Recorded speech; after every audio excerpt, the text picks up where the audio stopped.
ketika kita tahu bahwa bermain itu adalah media belajar anak gitu ya, jadi kita akan paham sebenarnya apa sih manfaat dari kegiatan bermain itu tadi. Nah, sebenarnya kegiatan bermain selain tadi proses belajar anak gitu ya, sebenarnya itu adalah aktivitas yang membantu mereka untuk menstimulasi atau menjadi media stimulasi perkembangan anak.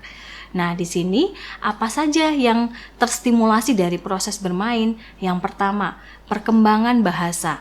Nah, dari proses bermain, anak melakukan komunikasi dan interaksi, entah itu dengan teman mainnya, entah itu dengan pengasuhnya, entah itu dengan saudaranya, ataupun dengan orang tuanya.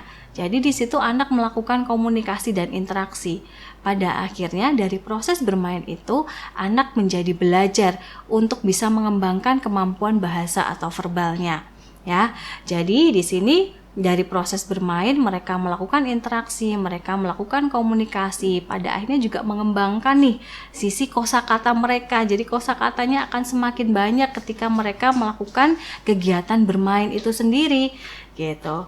Dan di sini selain mengembangkan kemampuan bahasa, tidak hanya kemampuan bahasa saja gitu, tapi kemampuan bahasa reseptifnya dan juga ekspresifnya. Bahasa reseptif ini yang seperti apa? Kemampuan anak untuk memahami apa yang disampaikan orang lain gitu. Jadi memahami instruksi contohnya.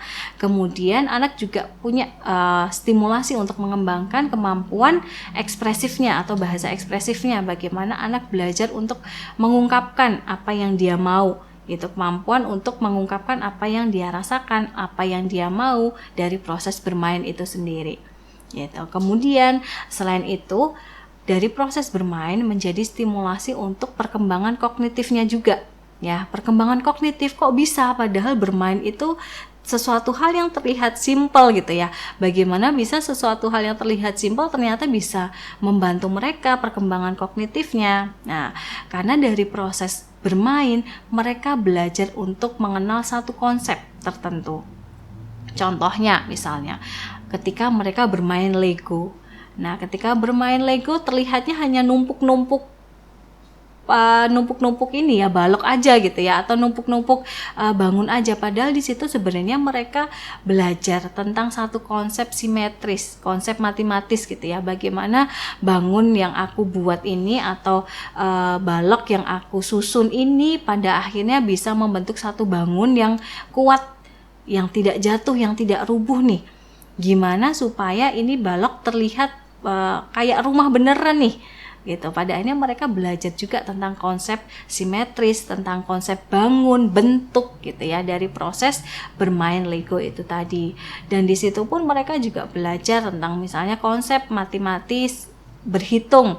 Kira-kira ketika aku numpuk balok sejumlah 3 akan lebih tinggi nggak ya ketika aku menumpuknya 2 balok aja gitu ya. Jadi di situ ada proses mereka belajar konsep gitu ya. Jadi ini juga menjadi stimulasi secara kognitif untuk anak-anak. Selain itu juga apalagi yang terstimulus adalah perkembangan sosioemosional. Nah, jadi di sini ketika kita membicarakan masalah perkembangan sosioemosional ya pada anak usia dini, kita pahami bahwa pada anak usia dini perkembangan sosioemosionalnya ini masih ada di tahap egosentris. Egosentris ini yang seperti apa? Ketika mereka berpusat pada kehidupan mereka sendiri. Jadi mereka melihat diri mereka ini sebagai pusat dunia gitu ya. Apapun yang mereka lakukan itulah yang paling benar.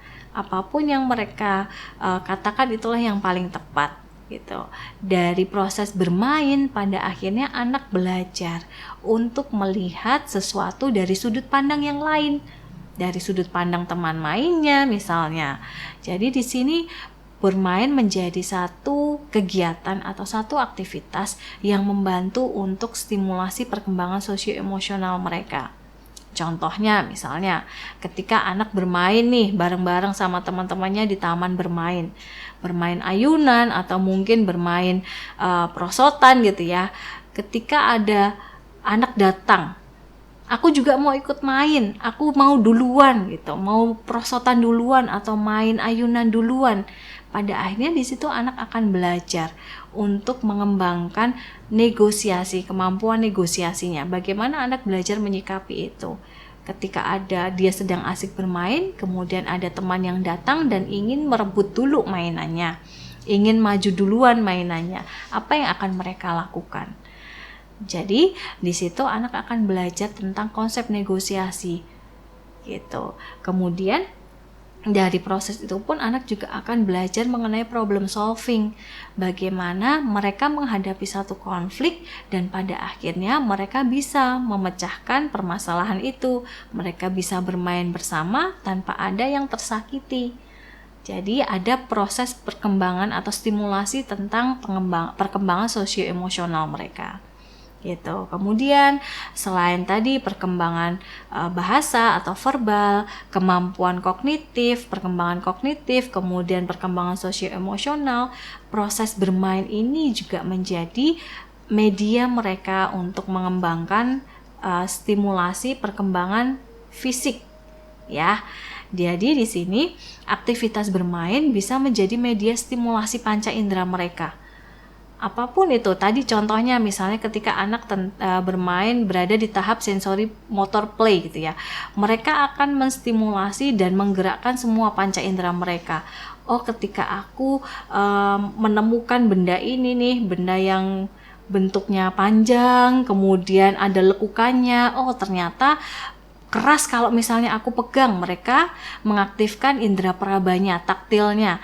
Kemudian ketika aku masukkan ke dalam mulut, oh ternyata rasanya agak asin, mungkin habis dipakai untuk masak ya, gitu ya. Jadi dia mengaktifkan indera pengecapannya.